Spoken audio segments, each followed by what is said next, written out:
Probably want to get on with it on her because she's better known as a 12 furlong filly. Well, she's got to get across from stall 8, hasn't she, as well? Which is true. Made a little easier, obviously, with Must Believe being out. There is Spring Chorus, who has been very consistent since winning emphatically at Beverley earlier in the year. Off a mark of 62, there is just the possibility, however, that I suspect that she'll be vulnerable here. Sharon C, not particularly surprising to see him prominent in the market. Well tipped up on the Racing Post, Racing TV website, and he's certainly dropping back to a workable mark. And I felt he was the pick of the paddock as well. Looked really well. He's dropped in the handicap considerably. His trainer's here to see him run. There's obviously a question mark about him over the trip, but he might just have a bit too much toe for these. One thing that Ryan Kavanagh's got to do is try and get him switched off early, because he does sometimes take a bit of a hold. So if he can get him settled, I think Sharon C must have a good chance. Still struggling to find an outright favourite here. Of the others, Ottoman, ground went against him last time, probably at Windsor. Almost certainly. He has got course and distance form. He's closely matched with Hibernate on their running earlier in the season. Although claims make it probably favour Hibernate here, with Mason Patel taking 5 off. So there's not much between those two. Sweet Kiss is now favourite, and she'll probably enjoy the extra furlong, stepping back up from Carlisle.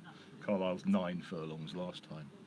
18-year-old Jake Dixon in the saddle, looking for his 4th career success. Loading up fairly swiftly here. Final line, Eddie? I thought Charency was interesting over the longer trip. Hibernate would have been an original fancy. Charency looked so well in the paddock, I have to switch to him because Hibernate didn't.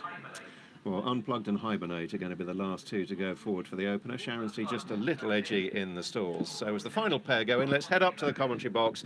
And I'm delighted to say we can wish a very good afternoon to Tim Peters, who is about to call home the first of 7 here in the East Midlands. Hibernate moving up. So Hibernate's the last one in, and the runners are all in for the first. They're off over 1.25 miles, starting down the back straight for the Every Race Live on Racing TV Apprentice Handicap. Hibernate got away fairly quickly and is one of the early leaders here. Also out wider is Spring Chorus, the blue cap of Andrea Pinner. Right towards the rail is Unplugged and Lewis Chalkley. Getting a bit of cover is Ottoman, the course and distance winner, the red with the white stars, black sleeves and cap.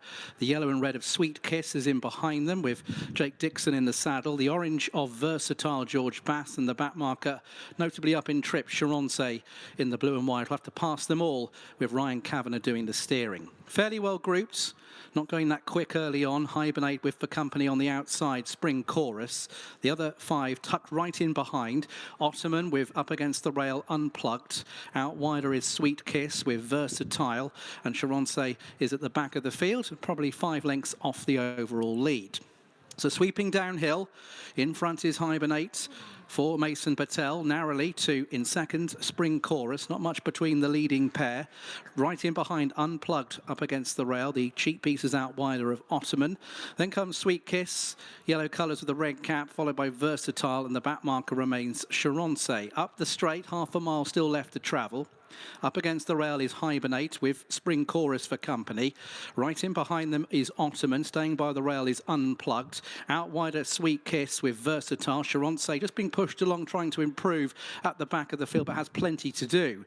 So still from the front, Hibernate and Spring Chorus, 2 lengths clear from the ridden along Ottoman. Out wider, Sweet Kiss tries to get going. Up against the rail is Unplugged. Then Charonce trying to stay on. It's beginning to pick up Charonce. Then comes Versatile. They now reach the final furlong. Still Hibernate leading, but now Sweet Kiss puts up a challenge.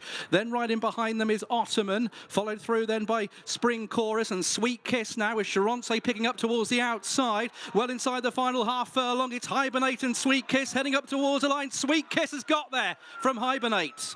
Tight for third, they're running on Versatile with Charonce, and then Ottoman. The filly Sweet Kiss supplements her win at Doncaster last month. Quick return to track, ran well finishing fourth at Carlisle last week. She's been returned the 3-1 market leader. It is a fourth success for 18-year-old Jake Dixon in the saddle for Tim Easterby. Hibernate's given it a good go from the front and has gone down fighting in second. Versatile and Sharon C in behind. Sharon C didn't, Eddie, get the clearest of runs late on, as we'll see again, blue and white colours. No, he's trying to go for a tight run up between Spring Chorus, who was weakening, and Ottoman, and as the winner came up on the outside, probably squeezed them all together. And by the time Ryan Kavanagh got Sharon C going again, the race was over. Sweet Kiss showed great resolution to overhaul Hibernate. He was given a good ride from the front by Mason Patel. He made the most of getting out in front and getting a relatively easy lead. Horse in blue with the red cap, who's just next to the winner in yellow as they head through the first furlong.